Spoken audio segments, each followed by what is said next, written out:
Welcome to a very special episode of Trending at 10 p.m. with me, Vishnu Shourie.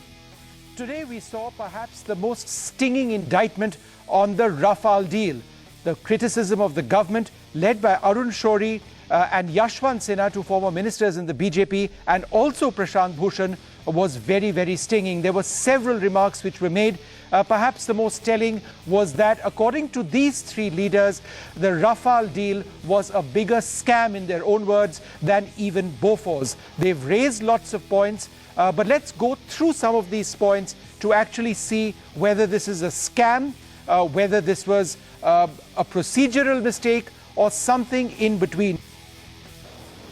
The most stinging indictment of the Rafale deal so far, with former BJP ministers Yashwant Sinha and Arun Jaitley alleging that the 58,000 crore deal for 36 Rafale fighters was a bigger scam than Bofors. I can tell you, as a person who handled the matter in regard to Bofors, that Bofors was absolutely nothing compared to this. There was never a sudden change like this. Accusing the government of transacting a textbook case of criminal misconduct and misuse of public office, the three leaders say there is no excuse to the government hiding behind a cloak of secrecy. I've said that in this case, even without showing that Mr. Modi has received a bribe or somebody else has received a bribe, it's a textbook case of criminal misconduct. They are hiding behind secrecy because they know that as soon as they put the papers on the table, the game will be up. Another key allegation: there was a crony capitalist arrangement that ensured that Anil Ambani's Reliance Defence was awarded the offset contract for the deal, whereby Dassault, the manufacturer of the fighter, would need to manufacture aerospace components worth 30,000 crores in India. Responding to these allegations, Reliance Defence says the MOD has no role in selection of Indian partners by the foreign vendors. This has been the position right from 2005, when offsets were first introduced. In more than 50 offset contracts signed till date, the same process has been followed. Therefore, it's a deliberate attempt to mislead. So far, the government has refused to come out with a white paper on the Rafale deal, components of which, it says, remain top secret. In the year 2008, 25th January 2008, agreement of secrecy, which is an umbrella agreement, which was signed by the then Honorable Defence Minister A.K. Antony. As per the Article 10 of the Intergovernmental Agreement between Government of India and Government of France on the purchase of Rafale aircraft. A key unanswered aspect of the Rafale deal is a 1.7 billion euro amount for so-called India-specific upgrades. The opposition says this amount is inflated. The government says it can't reveal anymore because of secrecy. This remains a key controversy. Vishnu Shourie for NDTV. Joining us for more on that, Mr. Prashant Bhushan, thanks very much, sir, for being with us. And Desh Ratan Nigam, the senior lawyer and political analyst, joins me as well. Mr. Bhushan, I was there at your press conference. One of the key points that you mentioned was that Reliance benefited with a 30,000 crore contract. In other words, the offset part of this particular deal. But now Anil Ambani Reliance says that their share of offsets, Dassault's share of offsets, is 25%. With the remaining offset obligations being shared by Thales, Safran, MBDA and others. This is in response to the points that you have made. So that figure of 30,000 crores, they say, is not right. How would you respond? Well, the figure was given out by Reliance itself in their press release. So if they were lying in their press release earlier, it's a different thing. But in any case, you see, whether they got 25% of the total deal, or they got 30% or 50% of the total deal, is irrelevant. The point is, here is the original deal envisaged that they would be make in India by way of transfer of technology to Hindustan Aeronautics, which is the only company, it's a public sector company which has experience in making aircrafts, etc. Now that was removed, and instead of that, a offset, which is just basically that Dassault can give half, or is supposed to give at least half of the total deal value to some Indian companies for either making some parts or anything at all. out of that, which means that's about 30,000 crores. Out of that 30,000 crores, whether Anil Ambani has actually, as they claimed, has received 70% of that, which is 21,000 crores. And this is attributable to the president of Reliance Defence, Rajesh Dhingra. So for the first time, Mr. Bhushan, this is not all happening through sources, because I take your point that all of this was happening quite mysteriously. But Mr. Bhushan, I must also point out... No, but that was their own press release. Right, fair enough. So let's move beyond that point. The figures are not so important. They had an earlier press... Yes. You kick out the only credible company, and Mr. you Bhushan, bring in a company with no experience at all. I'll just come to that point, sir. This very point that you're talking about, you just a little while earlier on mentioned that, look, there was technology transfer to India earlier on. Offset is not the same as technology transfer, hence there are problems over here. But as I understand it, sir, there is very detailed technology transfer in this case as well. For example, Safran is helping India build its Kaveri jet engine. I believe it is Thales which is providing Hindustan Aeronautics with low observable technology. Now, I don't know the value which has been attached to this, but in the overall offset package, this would also count. So it's not the same as it was before, but there is technology coming in, is an argument which has been raised. You see, if somebody makes some part, obviously there would be some technology transfer involved here. If they are asked to make some part, etc. Firstly, we don't know whether they are being asked to make any part, which part, etc. The earlier deal envisaged that Hindustan Aeronautics would have complete and total transfer of technology of the Rafale aircraft, so that in the time to come, the Rafale aircraft could be manufactured entirely in the Hindustan Aeronautics factory. Okay. That clause has been removed, that Make in India has been removed, and an offset partner has been brought who has no experience in defense production. But sir, in response to this specific point that you're trying to say, that how can a company which has had no prior experience be manufacturing jet aircraft, Reliance says, and I quote, as all 36 aircraft are to be delivered flyaway to be manufactured in France by Dassault and exported to India, how is the question of experience in manufacturing aircraft relevant here? To repeat, no fighter aircraft are to be made in India as part of the 36 Rafale aircraft contract. So what is this offset contract being given for? So why has Reliance been brought in as an offset partner? Okay, I'll explain. This is a company but Mr. which has a positively negative track record. Correct. It had a loss at that time of almost 1,400 crores. It had more than 8,000 crores of loan, even though it was a one-year-old company, which was set up just before the deal was struck by Mr. Modi.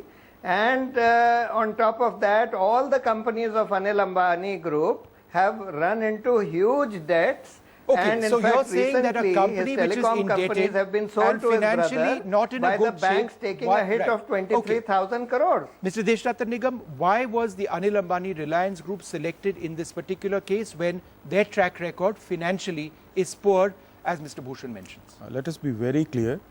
Mr. Bhushan is trying to compare a no deal with a deal. What he is saying, the earlier it was so, there was no deal, it was only request for proposal.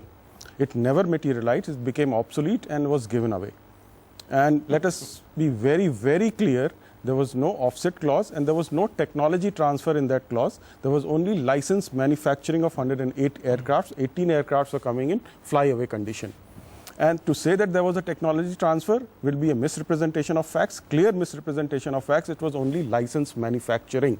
In your press conference, sir, you categorically mentioned, you asked, why did the Defence Ministry clear the offset package for Dassault to manufacture towards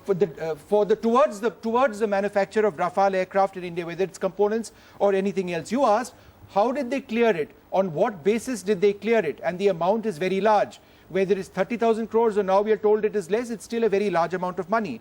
But sir, the counterpoint to that is that the offset obligations of Dassault are only due after September 2019. It is not as if Dassault had to or Reliance had to go to the government and say, these are what I am committing to offset. They are saying it is only due after September 2019. This is there in their own writing, sir. May I add, Vishnu? Half a second, sir. Mr. Bhushan, go ahead. There is now clarity on this. But both Dassault as well as Reliance in their press releases have said that Reliance is their major offset contractor. So it is. Now the question is, how and why does Reliance and Dassault say, without the approval of the Defense Ministry, that Reliance will be the major offset contractor? Let me answer you. On what basis is this joint venture company between Dassault and Reliance Incorporated? Yes. In which claims that they have got the major part of the offset contracts? Okay. How has it been done without how the has the approval offset of the been Raksha cleared? Mantri? How has the offset been cleared by the Defense Ministry? Yes. Go ahead. So far as offset contracts are concerned, it was the choice of Dassault to choose its own partners in India. Ministry of Defense had no role to play. And I can say very false. No, not false. You have no evidence, no proof on that. Your arguments are based on surmises, conjectures, and insinuations. Please remember that. No, your own guidelines say. So let us be your own guidelines with effect from 1st April 2016 say that no offset contractor can be selected without express approval of the Raksha Mantri. So let me tell you. Irrespective of value of the offset contract. Now let me answer you. When this deal was done, it was the old policy was in existence at that point of time, which was of the UPA, which did not require MOD. Minister of Defense, please do your research properly. The deal Mr. was done Bhushan, in September 2016. prior to that, Mr. Bhushan, prior to that, guidelines came into force on1st April. Mr. Let us Bhushan, be very clear. Mr. Bhushan, there is one point which you referred to, which Arun Shourie also referred to, Mr. Sinha also referred to, was the India-specific upgrade. 1.7 billion euros worth of upgrade. If you take the basic cost of the aircraft and add this, then the cost of the aircraft is significantly larger, much larger than what it was earlier on. Now, sir, again, I have asked, and I have my sources have identified several systems among 14. They say this helps this aircraft become a nuclear strike aircraft. However, sir, do you still, Mr. Bhushan, believe there needs to be more clarity to parliamentarians if they take some sort of oath saying that they will not disclose these secrets? Do you believe that is the way forward?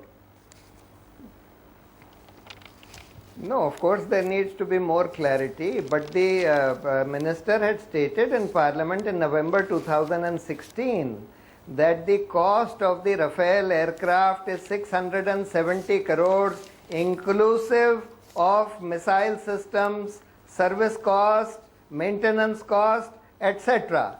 Now, therefore, what are these upgrades which are not included in all these? I can list out the upgrades to and you, on sir. what basis have those upgrades been mentioned? Why was it not mentioned at the time when this statement was Because made in it's Parliament classified, in November 2016 by the minister? Sir, it's very largely simple, classified. very sir. simple, highly classified, and you don't release your weaponry to your enemies. As is the least common sense I think an average person also has. But the cost Please would have remember. been...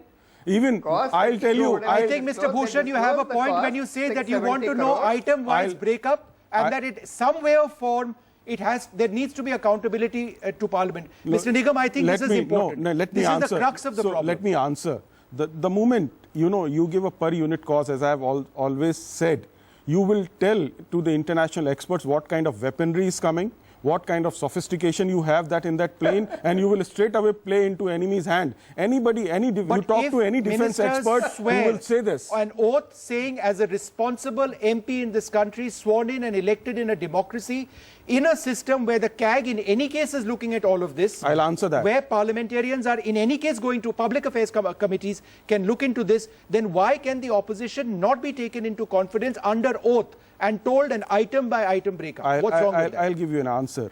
Rahul Gandhi met the French president. They had some secret talks. And that, was I don't know what was talked, but what was given to the media was that he had a word with with the French president and said something else. So you're saying that Rahul Gandhi cannot be trusted? No, I mean, that's your argument? No, I'm not saying so, but you know, can but you sir, bring in it? something as important as this, surely opposition leaders need to be told under oath. I think and it's not been done. Why has the government not offered to do this in the name of transparency? Let me give you a legal argument. On one hand, You say the government you have disclosed in Article Parliament. 10. Please, Mr. Bhushan. The details of all the weaponry of the Mirage please, Mr. Bhushan, let me answer. etc. Let me in answer. 2012. Let me answer, Everything is Mr. Bhushan. available on public websites. Most of the details of the purchases are already available on public. So therefore, you don't need Not to the 14 specify. items, sir. Not the 14 items in the India-specific upgrades. India There is no spec- listing of that. Nonsense. There is no listing of that. No listing of the India-specific Sir, upgrades. that is the question mark in this, sir. Mr. Bhushan, I agree with you in that. There is no clarity on the price breakup over here. We can accept what the government has to say. These are the systems. They are sensitive. It makes it into a nuclear strike aircraft, right? But they don't want to talk about this. They don't want to come. It's only source-based information. But I do believe the price in some way, shape or form has to be provided in the name of transparency. Mr. Nigam, I believe it's important. But the government let me answer. Let me answer. That this aircraft would be of the same configuration with the same weaponry. See the joint statement of Modi and Hollande of 2015. Okay, but the configuration is now different, sir. That Configuration everything in is this different. aircraft would be the same as in the earlier deal. But they're saying it's different now, It is sir. different. India-specific upgrades didn't exist earlier. That's a fact, sir. Let's not go on surmises. Now, let me answer the technical question that has arisen. Yeah, One helmet costs 1,000 crores. This is the claim of the government. No, sir, it's not a helmet. It's towed And that it decoy can't be systems. disclosed. It's towed decoy systems, a low band jammer, additional modes for the radar, additional Come modes on, Vishnu, for the infrared search and track system.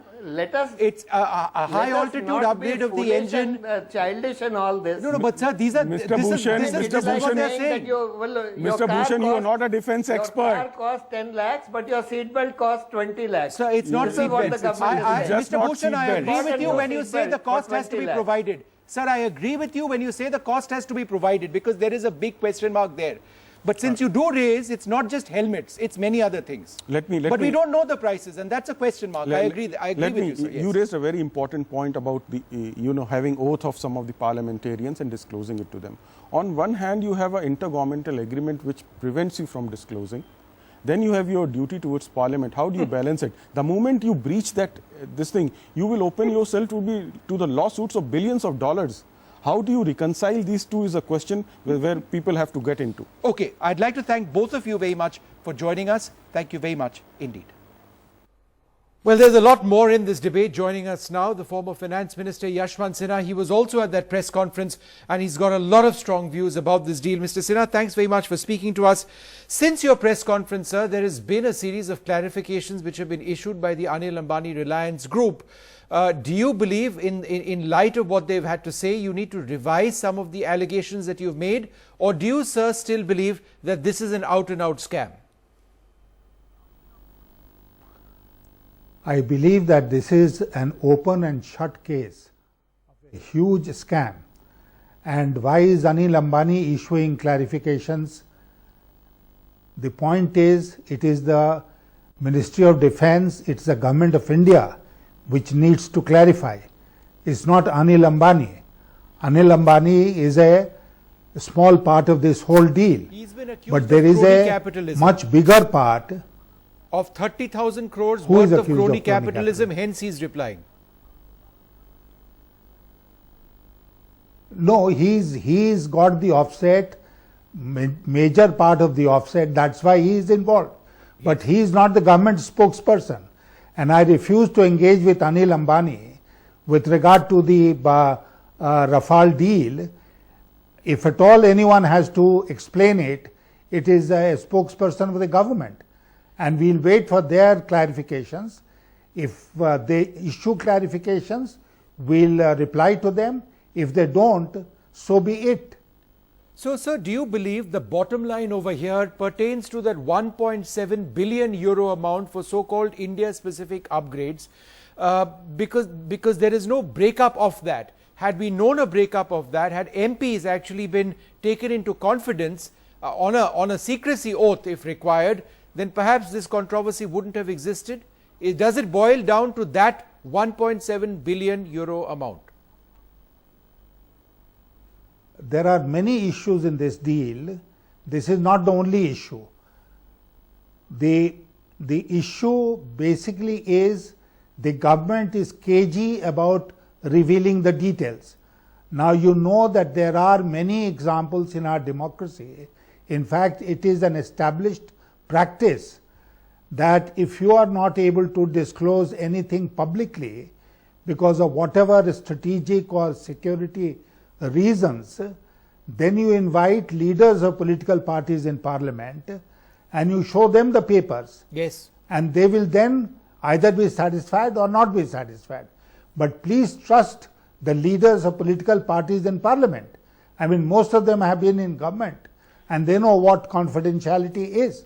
So why is the government so cagey about I see your point entirely. not disclosing the details? I see your point entirely, because the assumption that these details would be openly disclosed to one and all is not the way it would necessarily work, because if it's going to the Comptroller and Auditor General, if it's going to a Parliamentary Affairs Committee ultimately, then it would be known there. So why can't it be known now to parliamentarians as well? Is that essentially what you're saying, sir? No, I am saying it should be disclosed to Parliament of India, but if it cannot be disclosed, I mean, they are so secret, top secret things, which I don't think they are, even then there is a convention in our parliament that you call the leaders of political parties and show the documents to them. Okay, so let me turn this Why argument has the government on its made head. that offer? Let me turn this argument on its head. In the past, when the BJP was in power, you were a minister over there, India negotiated some of its most sensitive nuclear deals or nuclear processes. For example, the advanced technology vessel, India's indigenous nuclear submarine, the acquisition of a nuclear submarine on lease from Russia, programs to build submarine-launched ballistic missiles, nuclear-capable missiles of the Agni series. There has, in many of these cases, never been any price revelation or breakup in Parliament. Why? Because it's a strategic weapon system. So this government argues that this follows that same principle. No, but did anybody demand that it should be disclosed to Parliament? So does I don't disclosure recall mean, any instance where is there was disclosure a demand. based only on a demand? No, no, the point is, yes, only on demand. The point, Vishnu, is this, and you must understand this clearly, that here is a deal which has a background. Yes. It is not without a background. There was an earlier negotiation. This government's representatives, Minister of State, has disclosed the price in Parliament on an earlier occasion, yes, with all the India specific items. And there is a difference between the disclosed price and the final price of 1,000 crores per aircraft. Now, can this be so easily brushed aside But and there's said an these are all explanation, represented by India specific items? So there is an explanation for that. The cost of the aircraft provided by the Minister of State in Parliament was the cost of the aircraft without the cost of the India-specific upgrade. It was approximately 91 million euros for a single-seater, 94 million euros for a twin-seater. It's when you add the 1.7 billion euro amount that it comes to 1650 crores, which is much more expensive than before. But the minister was not technically wrong in disclosing the cost of the bare bones aircraft, because you were comparing that to what existed earlier. Where does it, Vishnu, where does the minister say that it's a bare bone platform of the aircraft? He doesn't say that. That's true, he doesn't. He says with all the equipment and services. Yes. Well, he fair says enough. with all the equipment and services. And all along, including the joint statement communique which was issued in Paris on 10th April 2015, it says the price will be cheaper, and it talks about carrying forward all the arrangements which were in place in the earlier deal. All right, sir, it's lots of questions over there. Why does it talk about a lower price? And I don't suspect that this controversy is going away. But thanks, Mr. Sinha, very much for speaking to us this evening. Thanks very much indeed. Just in the last few minutes, Arun Jaitley, the Thank finance you. minister, has blogged on this. He says, I've seen today another attempt at maligning the government by spreading falsehood and peddling fabricated facts regarding the 2016 intergovernmental agreement for the procurement of Rafale fighters. It's even more reprehensible that this fresh attempt to tarnish the image of the government should come less than 2 weeks after the miserable failure of a similar effort in Parliament. There's not a grain of truth in the wild allegations repeated today, nor anything substantiating in the purported facts and voluminous documents marshalled to corroborate the baseless accusations. That's what the government is saying. So this debate perhaps not going away. How will the Congress respond to this, particularly since we finally got something official on record by a party over here, Reliance Defence? Some more details have emerged. No more journalists scrounging around for source-based information. But the big question remains, will the government finally go on record with detail? Time now for this short break.